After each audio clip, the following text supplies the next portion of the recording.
AITA for refusing to get a job and pay rent at my parents' house? I had my 18th birthday 3 days ago. On the day after my birthday, my stepdad told me he wants me to start paying rent to live in his house. My stepdad is quite Christian and conservative. I don't expect to live rent-free forever, but I know my stepdad is coming from a spiteful place.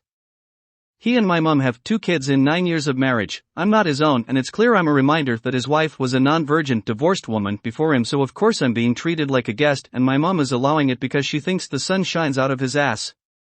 He doesn't need my money to pay rent, plus I don't have much and he wants £100 per month. We still have lots of time for this, but I bet his own kids won't be paying rent while they're in school. My A-level exams, UK school system, start mid-April and last up to July. I'm doing STEM subjects and I'm hoping to fulfill my offer for a medicine course at a good university.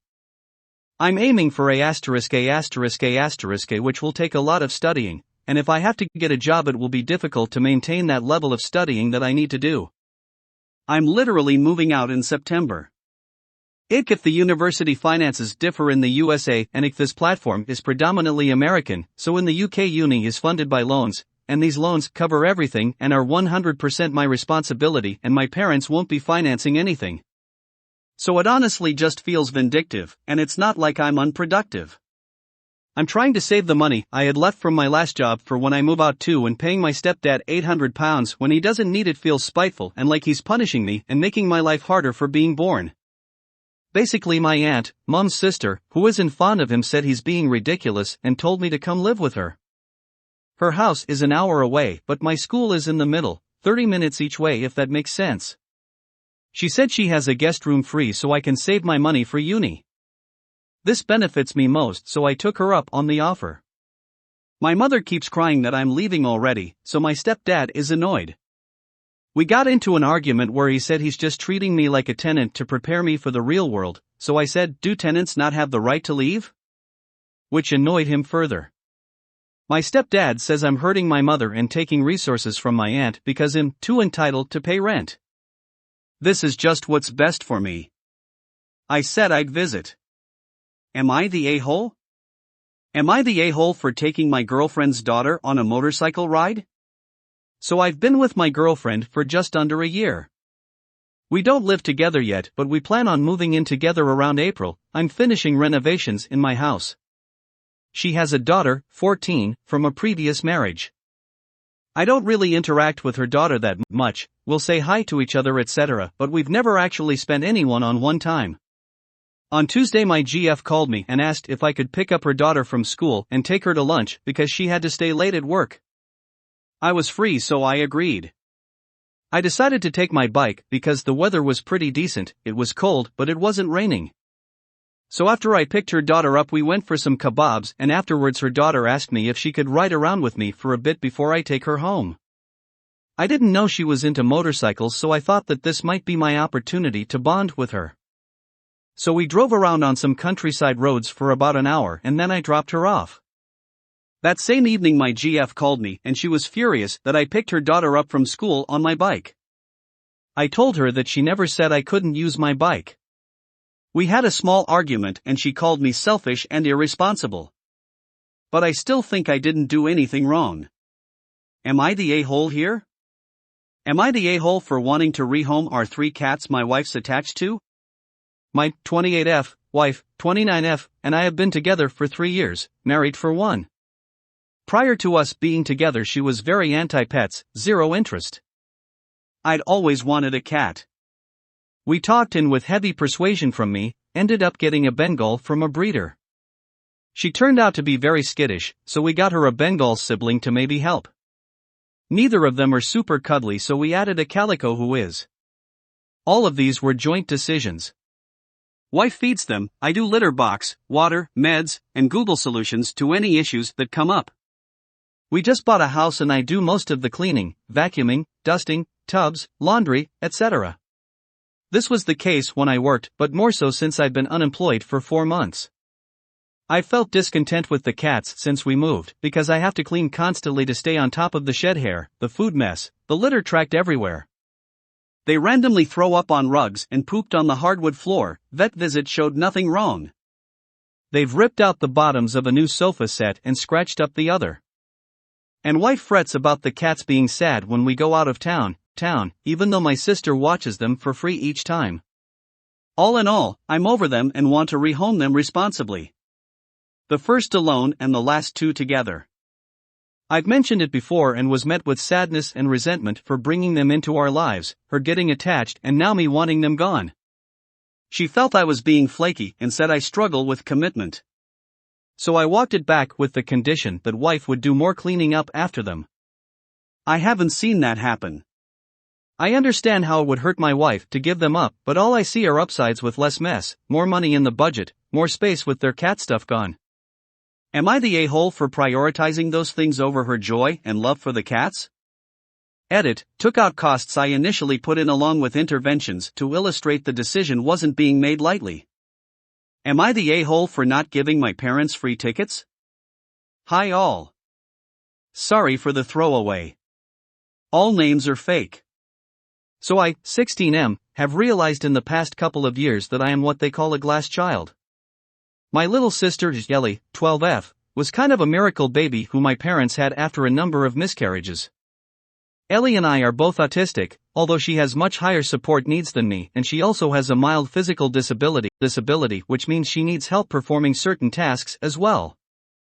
I understand that these things mean Ellie was always going to take up more of our parents' time than I do, but for most of her life I have very much been a low priority for my parents.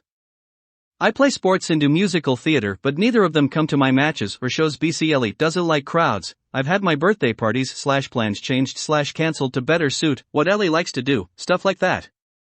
Also, while my support needs are low, it doesn't mean they're non-existent and I don't always feel like they get met at home. Sometimes I feel like Ellie's wants get prioritized over my needs, and if I ever have a meltdown my parents are less patient with me than they are when Ellie has them. Onto what's happening. My theater club does this thing every year around awards season where we have our own mini awards show. It's mostly fun and a fundraising thing for the club, but they do it in a nice hotel and everyone gets all dressed up. Each member of the club gets 2 tickets for free and then you can pay for additional ones if you want. I've given the free tickets to my parents in the past after they've promised to find a sitter for Ellie and come, but they've never actually made it. Inevitably some issue with Ellie arises. This year, I've chosen to give my tickets to my godfather Mike and his girlfriend Julie instead. Mike has been the person who has most consistently shown up for me, has always come to my games and shows, has taken me to do stuff when my birthday plans had to be cancelled, etc., and for the 3 years they've been dating Julie has been the same. Mom and Dad are not pleased. They said I shouldn't have given the tickets to Mike and Julie because they aren't my parents, but I pointed out that if they want to come to the event they could buy their tickets instead. They said they shouldn't have to and I should be prioritizing them coming, and I got a bit huffy and said that every time I have given them tickets, they've pied me off for Ellie and I just wanted to give them to somebody who actually cares enough about me to show up. That made Mum cry and Dad got really cross with me and said that I was being selfish and that I know Ellie needs extra help, so it's not fair for me to take my frustrations out on her. They're basically saying that I'm a brat and selfish and an a-hole and it's causing problems with Dad and Mike as well, so I'm starting to question if I did the right thing. Am I the a-hole for moving my daughter out of her room and onto the loft area to make room for my sister?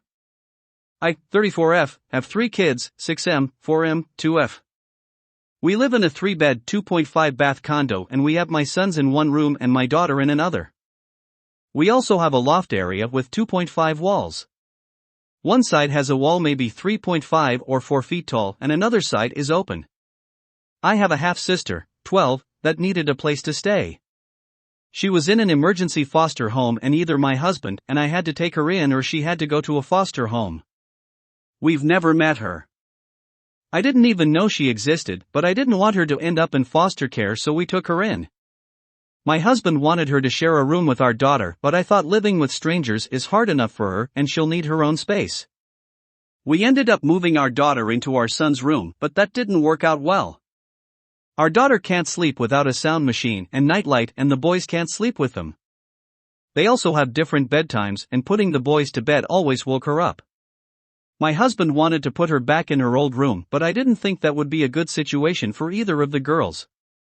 I ended up moving her bed into the loft and her clothes/changing table are in my room.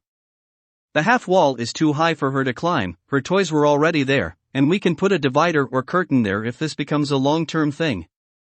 My husband came home and saw this and was furious that I moved our daughter into the loft instead of letting her share a room with my half-sister. That was around 3 weeks ago. My daughter is fine in the loft. I painted it for her, got some princess wall decals, and organized the toys to leave more room for her bed and everything else I brought from her room. To say my sister isn't adjusting well is an understatement. She's tried to run away twice and she had a breakdown and destroyed everything in her room last week. My husband has mentioned calling the social worker and sending her to a foster home since she got here. The past few days have been better. I haven't had to pick her up early from school at all this week, she's leaving her room for meals, and she's starting to talk to me. My husband still thinks this isn't working out. He's refusing to let our daughter stay in the loft and says that my sister shouldn't be around the kids. I told him if he sends her to a foster home after she's just starting to feel comfortable here, the kids and I are leaving. We've been arguing again because he wants to send her to a home, and he actually said part of the reason is because he wants to get our daughter back into her room. He got his family calling me a bad mom for prioritizing some random girl over my kids. Am I the a-hole for putting my daughter in the loft to make room for my sister and not sending her to a foster home? If you enjoyed today's video, like and subscribe.